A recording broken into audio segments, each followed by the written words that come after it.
ما تقدرش معايا كتير عشان انا تعبان. بص انت انا وجعان. تخيل معايا نادي زي مانشستر يونايتد، واحد من اعظم انديه التاريخ، صرف مليارات على لعيبه المفروض يكونوا نجوم، بس طلعوا نجوم ترفع الضغط على الجمهور. من بعد السير اليكس فيرجسون النادي بقى عامل زي فار التجارب، كل مدرب يخش يجيب اللعيبه اللي على مزاجه، ويجي المدرب اللي بعده يمشيهم ويجيب هو التاني لعيبه على مزاجه. النهارده هنعمل جوله جوه تاريخ مانشستر يونايتد ونطلع احقر 10 لعيبه بتاريخ مانشستر يونايتد. اللاعب الرقم واحد أليكسيس سانشيز، اللي راح مانشستر يونايتد في صيف 2018 في صفقة أبو ديلية مع مختريان، اللي مانشستر كان مقدره ب 35. ده انت بقى افضل لاعب في فريقك وفي الدوري الانجليزي نفسه، يعني المفروض تحط شروطك. مش عارف اداره ارسنال في ايه بالظبط. المهم راح سانشيز لليونايتد وخد 500 الف جنيه استرليني في الاسبوع، يعني 14 مليون جنيه استرليني في السنه. كان اكبر عقد في الدوري الانجليزي ساعتها، وسجل في موسمين 5 اهداف بس. سانشيز فقد الحماس وحس انه عمل اللي هو عايزه، غير الضغوط اللي كانت عليه بسبب الهجر اللي كان بيتقاضاه. اللاعب الرقم 9 أنخيل دي ماريا راح مانشستر يونايتد بحوالي 60 مليون جنيه استرليني في 2014، كان الصفقة الأغلى وقتها في تاريخ مانشستر يونايتد. دي ماريا كان بدأ بداية كويسة بس اتصاب، وبعد الإصابة مرجعش دي ماريا اللي احنا نعرفه، واتكلم عن الفترة دي مع اليونايتد وقال القميص رقم 7 لم يؤثر علي. في البداية تحدثوا معي كثيرا عنه، كان مجرد قميص، مشكلتي كانت مع فنخال، كان المدرب الأسوأ عبر مسيرتي. وبعدها راح باريس سان جيرمان بحوالي 50 مليون جنيه استرليني. انا لا بحتك بحد، ولا احب حد يحتك بامي، ولا احب حد يعمل عليا افلام، ولا احب مساعده من اي خرب انا قال. اللاعب رقم 8 ممفيس ديباي، الفتى الذهبي لهايندوفن، الكل قال عليه خليفة كريستيانو رونالدو، ولبس الرقم 7. وكالعادة بدأ بشكل كويس بس بعدها بعد عن التشكيلة الأساسية علشان يسجل في موسمين 7 أهداف بس، وكانوا في الموسم الأول، علشان يروح بعدها ليون في 2017 بحوالي 17 مليون جنيه استرليني. اللاعب الرقم 7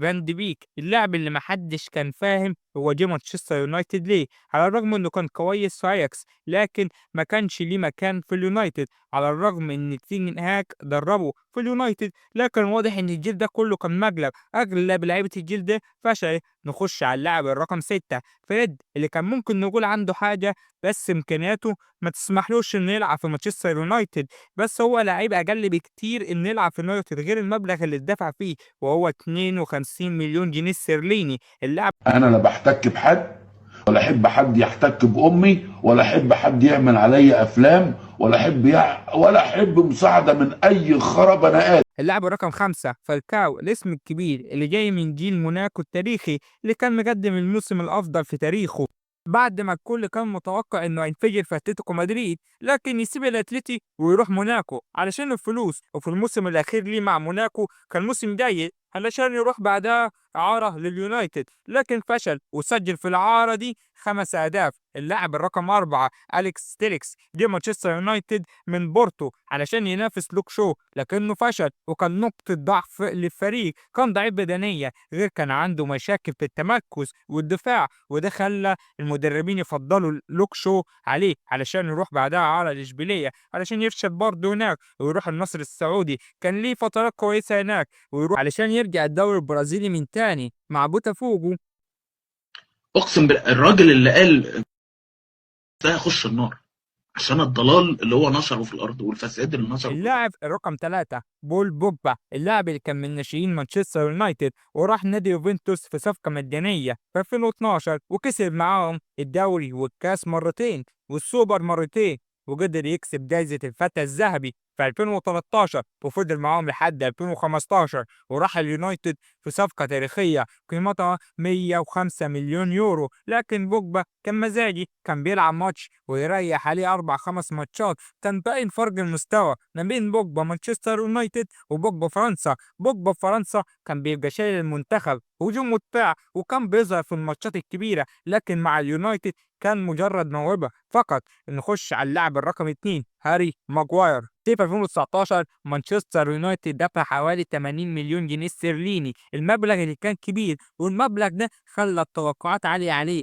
واللي زود التوقعات تألق فان دايك اللي كان مدافع الليفر، يعني غير التقليدي لمانشستر يونايتد. لكن ماجواير ما استحملش التوقعات، وكان واضح الغلطات الغريبة اللي كان بيعملها، والبطء الشديد اللي كان ظاهر عليه، وغير السرحان وعيوب التمركز، وغير التمريرات الخاطئة اللي كانت بتلمس فريقه جواه. نخش على اللاعب الرقم واحد. أنا محتار ما بين اتنين، بس أنا أختار الاتنين. كان ممكن أختار واحد فيهم وأحط التاني المركز التاني، بس الصراحة الاتنين أوسخ من بعض، مفيش واحد فيهم يستحق يكون المركز التاني. اللاعب الأول هو أريد الكرة الكاميرونية، الكابتن والحارس العملاق أونانا، اللي لو رميت عليه السلام ممكن يخش في جون عادي، واللي أكل الكرة صدها كان الدولار ساعتها ب7 جنيه. أونانا جيل يونايتد من انتر ميلان ب 45 مليون جنيه استرليني، رقم كبير بالنسبة لحارس مرمى، خصوصا انه ما عملش موسم تقدر تقول عليه حلو غير الموسم الاخير ليه مع الانتر. غير كده كان عندك دخيا، هتقول لي بيلعب برجله احسن من دخيا،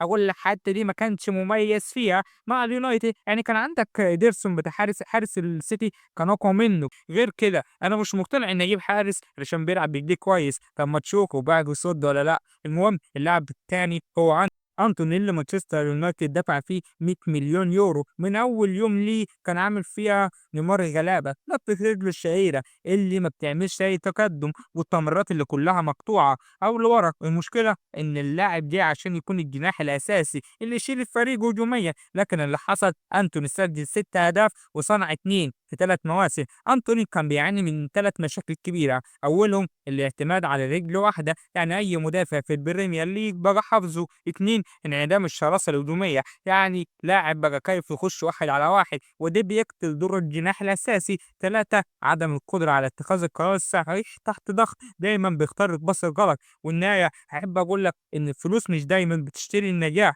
ومانشستر يونايتد أكبر دليل. مشكلته في عدد النجوم اللي بيشتريهم، واللي في الكومنتات مين فيهم أسوأ صفقة عملها اليونايتد، وسيب لايك لو عايز حلقة تانية عن أسوأ 10 مدربين دربوا اليونايتد.